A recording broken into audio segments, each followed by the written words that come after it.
Hello guys, welcome to my YouTube channel MC Gyan Solution. আজি মই আপোনালোকক প্ৰথম অসমীয়া মহিলা মুখ্যমন্ত্ৰী গৰাকীৰ বিষয়ে জনাব বিচাৰিছো। তেখেতৰ জন্ম হৈছিল 24 নৱেম্বৰ 1936 চনত আৰু 28 ছেপ্টেম্বৰ 2020 ত তেওঁৰ বিয়োগ ঘটিছিল। তেওঁৰ নাম হৈছে সৈয়দা আনোৱাৰা তাইমুৰ।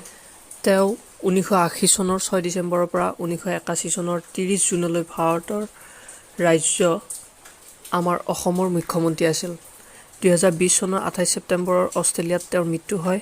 তেওঁ অসমত ভাৰতীয় জাতীয় কংগ্ৰেছ দলৰ এগৰাকী নেতা আৰু সৰ্বভাৰতীয় কংগ্ৰেছ কমিটিৰ এআইচিচিৰ সদস্য আছিল।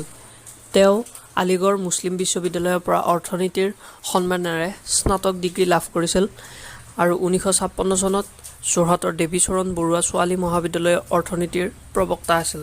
অসমৰ ইতিহাসত তেওঁ ৰাজ্যখনৰ একমাত্ৰ মহিলা আৰু মুছলমান মুখ্যমন্ত্ৰী আছিল। 1980 চনত 6 ডিচেম্বৰৰ পৰা 1981 চনৰ 30 জুনলৈ তেওঁ অসমৰ মুখ্যমন্ত্ৰী আছিল। ভাৰতীয় ইতিহাসতো সৈয়দা আনোৱাৰা তাইমুৰ যিকোনো ৰাজ্যৰ প্ৰথম মুছলমান মহিলা মুখ্যমন্ত্ৰী আছিল।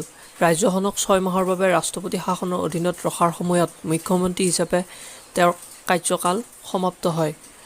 1983 চনৰ পৰা 1985 চনৰ ভিতৰত তেওঁ অসমৰ PWD মন্ত্ৰী আছিল।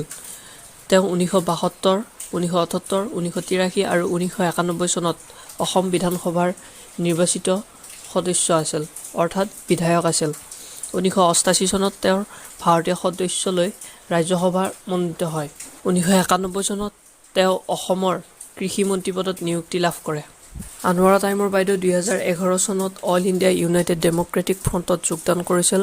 আনোৱাৰা তাইমুৰ বাইদেউ 2018 চনৰ ৰাষ্ট্ৰীয় নাগৰিকপঞ্জীৰ অৰ্থাৎ NRCৰ চূড়ান্ত খচৰাত অন্তৰ্ভুক্ত নোহোৱা উল্লেখযোগ্য নামসমূহৰ ভিতৰত অন্যতম, যাৰ বাবে তেওঁ পিছত স্পষ্ট দিছিল যে তেওঁ পৰিয়ালৰ সদস্যসকলে তেওঁৰ নাম তালিকাত অন্তৰ্ভুক্ত কৰিবলৈ আবেদন নকৰিব পাৰে। তাইমুৰ বাইদেউ 24 ছেপ্টেম্বৰ 2020 তাৰিখে অষ্ট্ৰেলিয়াত হৃদৰোগত আক্ৰান্ত হৈ মৃত্যু হয়, য'ত 4 বছৰ ধৰি তেওঁৰ পুত্ৰৰ সৈতে আছিল। বন্ধুসকল, আপোনালোকে যদি এনেকুৱা ধৰণৰ ভিডিঅ' সদায় পাই থাকিবলৈ বিচাৰে তেনেহ'লে মোৰ চেনেলটো ছাবস্ক্ৰাইব কৰক আৰু লগতে থকা ঘণ্টা বুটামটো ক্লিক কৰক, যাতে সকলো ভিডিঅ' প্ৰথমে আপোনালোকে পায়। আৰু ভিডিঅ'টোত লাইক কমেণ্ট কৰিবলৈ নাপাহৰিব, লগতে শ্বেয়াৰ কৰি দিব ভিডিঅ'টো আপোনাৰ বন্ধুসকলৰ মাজত।